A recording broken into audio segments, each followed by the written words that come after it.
नमस्कार। हमारे आज के इस खास विश्लेषण में हम एक बेहद ही दिलचस्प और सच कहूं तो आंखें खोल देने वाले विषय पर बात करने जा रहे हैं। अक्सर हम समाज में ये मानकर चलते हैं कि किसी भी बच्चे का जन्म, चाहे वो बेटा हो या बेटी, बस एक बायोलॉजिकल प्रोसेस है, एक साधारण सी प्राकृतिक घटना। लेकिन क्या सच में ऐसा ही है? हमारे प्राचीन ग्रंथ, खासकर गरुड़ पुराण, इस आम धारणा को पूरी तरह से पलट कर रख देते हैं।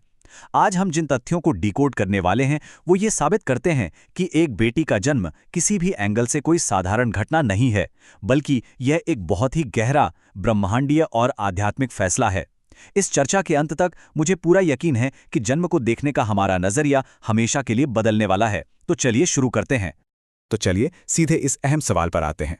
साइंस हमें बताती है कि जन्म महज एक जैविक प्रक्रिया है, लेकिन गरुड़ पुराण के प्राचीन कर्म सिद्धांत इस विज्ञान से बहुत आगे की बात करते हैं। यह कोई रैंडम संयोग या इत्तेफाक बिल्कुल नहीं है कि किस घर में किसका जन्म होगा। शास्त्रों के अनुसार जब किसी घर में एक बेटी अपनी पहली सांस लेती है तो वो केवल एक नवजात शिशु का जन्म नहीं होता, बल्कि वो उस परमपिता परमात्मा का एक बहुत ही कठोर, रहस्यमयी और सोच समझकर लिया गया फैसला होता है। ये एक ऐसा कॉस्मिक डिसीजन है जो इस भौतिक दुनिया के नियमों से बहुत परे है। भाग 1, गरुड़ पुराण का रहस्य। आइए समझते हैं कि आत्माओं की ये यात्रा असल में काम कैसे करती है।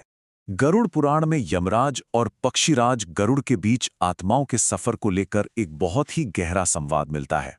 इसमें स्पष्ट रूप से बताया गया है कि मृत्यु के बाद आत्मा को वहां नहीं भेजा जाता जहां बस कोई जगह खाली हो। मतलब अगला जन्म कोई लॉटरी सिस्टम नहीं है जहां किसी को भी कुछ भी मिल जाए। आत्मा की अगली मंजिल उसके पिछले जन्मों के अधूरे कर्मों, उसके कर्जों और एक बहुत ही स्पेसिफिक ईश्वरीय उद्देश्य के आधार पर बड़ी ही सावधानी से तय की जाती है। ये पूरी तरह से एक सटीक और गणितीय ब्रह्मांडीय प्रणाली है। आगे बढ़ते हैं भाग 2 की तरफ, जन्म का कर्म। ये समझना बहुत जरूरी है कि एक ही परिवार में बेटे और बेटी के जन्म के पीछे का आध्यात्मिक विज्ञान क्या है। तो यहाँ समझने वाली सबसे क्रूशियल बात यह है कि इन दोनों के जन्म के पीछे का अंतर बहुत ही चौंकाने वाला है। शास्त्रों के अनुसार जब किसी इंसान के पिछले जन्मों के पाप या कर्ज बहुत भारी होते हैं, जब उसने किसी को तकलीफ दी होती है, तो प्रकृति अक्सर उस कर्ज को वसूलने के लिए एक बेटे के रूप में आत्मा को भेजती है। लेकिन इसके बिल्कुल विपरीत, बेटियां उन घरों में जन्म लेती हैं जहां इंसान के पिछले जन्मों के पुण्य अपने चरम पर होते हैं। बिना किसी स्वार्थ के लोगों की मदद करना, भूखों को खाना खिलाना, इन अपार पुण्यों के फलस्वरूप ब्रह्मांड एक बेटी को एक इनाम के रूप में उस घर में भेजता है। उसे परिवार से कुछ लेना नहीं होता, वो तो बस अपना सब कुछ देने आती है। अब देखिए भाग 3, लक्ष्मी का असली अर्थ। हम अक्सर इस शब्द का इस्तेमाल करते हैं, लेकिन इसके सबसे गहरे मायने कहीं भूल चुके हैं। हमने अपनी छोटी सोच के कारण लक्ष्मी का मतलब सिर्फ पैसा, सोना, चांदी या बैंक बैलेंस समझ लिया है ना? लेकिन गरुड़ पुराण और देवी भागवत महापुराण साफ कहते हैं कि लक्ष्मी सिर्फ पैसों की देवी नहीं है। लक्ष्मी तो संतुलन की देवी है, शांति और करुणा की देवी है। जब हम कहते हैं कि बेटी लक्ष्मी है, तो इसका असली अर्थ यह है कि वो एक बहुत ही पॉजिटिव एनर्जी, एक गहरे आध्यात्मिक संतुलन और चेतना का प्रतीक बन के आई है। वो कोई तिजोरी भरने का साधन नहीं है। एक बेटी का ऑरा यानी उसका आभा मंडल कितना शक्तिशाली होता है, ये जानना अद्भुत है। गरुड़ पुराण के अनुसार बेटियां ब्रह्मांड की सबसे प्योर एनर्जी लेकर आती हैं। जब वो अपने नन्हे कदमों से घर में चलती हैं तो उनके ऑरा से निकलने वाला वाइब्रेशन घर की सारी नेगेटिविटी, आपसी कलेश और यहां तक कि घर के वास्तु दोषों और भारी ऊर्जा को जड़ से खत्म कर देता है। इसीलिए तो अक्सर कहा जाता है कि बेटी के आते ही कठोर से कठोर इंसान भी करुणा और प्रेम से पिघल जाता है। आते हैं भाग 4 पर, दुखद सामाजिक विरोधाभास। अगर बेटियां इतनी ही पवित्र हैं, तो फिर समाज में भेदभाव क्यों है? यह हमारे समाज की एक बहुत ही कड़वी और दुखद सच्चाई है कि कन्या भ्रूण हत्या और बेटियों को बोझ समझने जैसी कुप्रथाएं आज भी मौजूद हैं। शास्त्रों के अनुसार उच्च कोटि की जो शुद्ध आत्माएं होती हैं, वो गर्भ में आने से पहले ही माता पिता की एनर्जी और विचारों को भांप लेती हैं। अगर किसी परिवार में दहेज का लालच है, औरतों का हर दिन अपमान होता है या घर में सिर्फ स्वार्थ और गुस्से का माहौल है, तो ऐसी टॉक्सिक जगह पर कोई भी पवित्र आत्मा प्रवेश करने से इनकार कर देती है। वो वहां आना ही नहीं चाहती जहां लालच और अनादर बसा हो। लेकिन हर नियम का एक अपवाद भी होता है। आपने भी देखा होगा कि कभी-कभी बहुत ही लालची और कठोर परिवारों में भी एक बेहद ही पवित्र और सुलझी हुई बेटी जन्म ले लेती है। ऐसा क्यों होता है? गरुड़ पुराण कहता है कि ये कोई साधारण आत्माएं नहीं हैं, बल्कि ये सबसे शक्तिशाली परिवर्तनकारी आत्माएं होती हैं। वे उस अंधेरे घर में एक अकेले दीपक की तरह आती हैं, ताकि अपने निस्वार्थ प्रेम से उन पत्थर हो चुके दिलों को बदल सकें। वो पूरे परिवार की सोच को जड़ से उखाड़कर एक नया रूप देने के एक बहुत ही स्पेशल मिशन के साथ जन्म लेती हैं। चलिए अब बात करते हैं भाग 5 की, जन्म जन्मांतर के आत्मा के संबंध। इस यात्रा का सबसे भावुक पहलू। यहां पर बस एक पल के लिए रुकिए और इस विचार की गहराई को महसूस कीजिए। हर जन्म असल में एक अधूरा संबंध है। बहुत मुमकिन है कि आज जो नन्ही सी बेटी आंगन में खेल रही है, वो पिछले जन्म में एक माँ रही हो, जिसने अपना सब कुछ अपने बच्चे पर लुटा दिया, लेकिन बुढ़ापे में उसे वो सेवा या प्यार कभी नहीं मिल पाया। तो प्रकृति के कर्म सिद्धांत ने उस अधूरे प्यार के हिसाब को बराबर करने के लिए उसी आत्मा को इस जन्म में बेटी बनाकर भेज दिया है। आत्माएं नहीं बदलती, बस शरीर और रिश्ते बदलते हैं, ताकि उन पुराने कर्जों का एक बैलेंस बन सके। गरुड़ पुराण में बताता है कि धरती पर जन्म लेने वाला हर बच्चा एक कोरी स्लेट या ब्लैंक पेज की तरह नहीं आता। वे अपने साथ मुख्य रूप से 3 चीजें लेकर आते हैं। पहला, पिछले जन्म की आदतें। दूसरा, पुराने अधूरे कर्मों का हिसाब।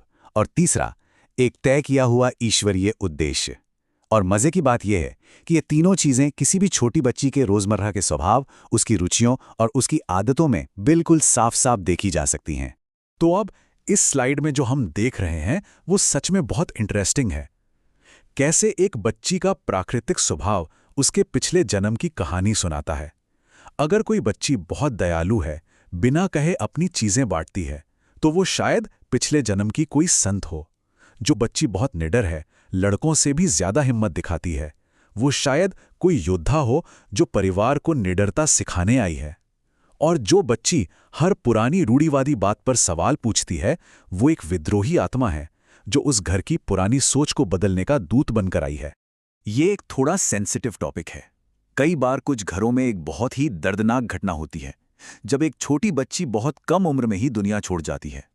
लोग भगवान को कोसने लगते हैं, लेकिन आध्यात्मिक नजरिया कुछ और ही कहता है।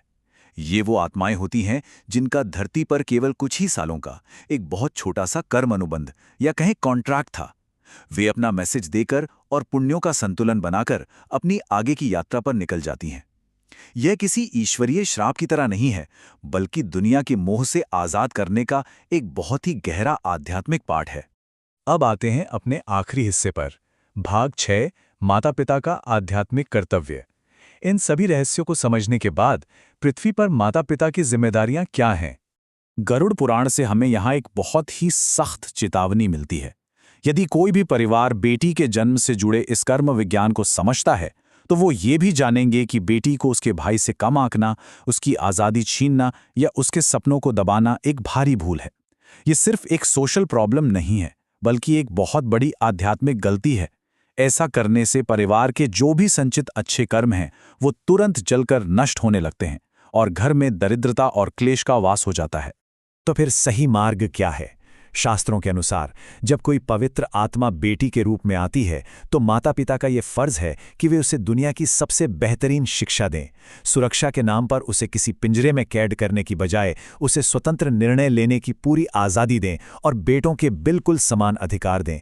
यह रिश्ता केवल उसे पालने पोसने का नहीं है, बल्कि उस आत्मा के असली विकास को पंख देने का है। याद रखिए, सच्ची सुरक्षा उसे सशक्त बनाने में है, उसे कमजोर करने में नहीं। तो आज हमने गरुड़ पुराण के नजरिए से जन्म, कर्म और आत्माओं के रहस्य को गहराई से समझा। ये बात बिल्कुल शीशे की तरह साफ है कि बेटियां महज संतान नहीं हैं, वे एक दिव्य ऊर्जा और आध्यात्मिक अवसर हैं जो परिवारों को ऊंचा उठाने आती हैं। अब सोचने वाली बात यह है कि इस विशाल ब्रह्मांडीय सत्य से वाकिफ होने के बाद क्या हमारा समाज उन बेटियों को वो सम्मान और समानता दे पाएगा जिसकी वे हकदार हैं? क्या हम इस आध्यात्मिक आशीर्वाद को सही मायने में संजो पाएंगे? ये एक ऐसा सवाल है जो हम सभी को खुद से पूछने की जरूरत है। आज के इस विशेष विश्लेषण में हमारे साथ जुड़ने के लिए आपका बहुत बहुत धन्यवाद।